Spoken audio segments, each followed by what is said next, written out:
To your question about Neymar, 2030 সালের বিশ্বকাপ football ইতিহাসের 100 বছর পূর্তির এক অনন্য বিশ্বকাপ। আর এই বিশেষ বিশ্বকাপে নেইমার তোমাকে খেলতেই হবে। তোমাকে ছাড়া ব্রাজিল দলটা আরো ভেঙে পড়বে। তোমাকে আবারও দলে ফিরে এসে পুরো দলটাকে নতুন করে গড়ে দিয়ে যেতে হবে। স্বয়ং ফিফা প্রেসিডেন্ট নিজেই এবার নেইমারকে অবসর ভেঙে বা ফিরে আসার জন্য বিশেষভাবে অনুরোধ জানালেন।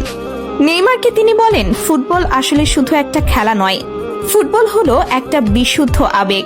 আর যখন আমরা ফুটবলের মাঠে নিখাত জাদুর কথা বলি, তখন একটা নাম আমাদের সবার মনে সবার আগে ভেসে ওঠে, নেইমার জুনিয়র। নেইমার, তুমি ফুটবলকে যা দিয়েছ তার জন্য পুরো বিশ্ব তোমার কাছে ঋণী। কিন্তু তোমার এই জাদুর গল্পটা তো এভাবে শেষ হতে পারে না। 2030 সাল কোনো সাধারণ বিশ্বকাপ নয়, এটি ফুটবলের 100 বছর পূর্তি, আমাদের শতবর্ষী বিশ্বকাপ।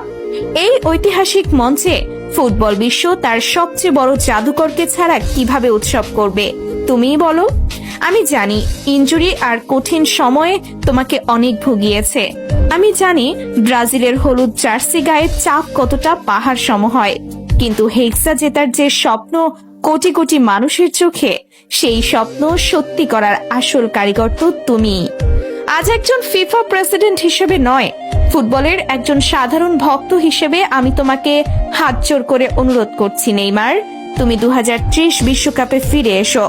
ফুটবল বিশ্বের তোমাকে বড্ড প্রয়োজন। সাম্বার সেই চিরচেনা ছন্দ দেখার জন্য পুরো পৃথিবী চাতক পাখির মতো অপেক্ষা করছে। শেষ একবারের জন্য হলেও ফুটবল নামক ক্যানভাসে তোমার জাদুর তুলিটা আরেকবার ছোঁয়াও বন্ধু।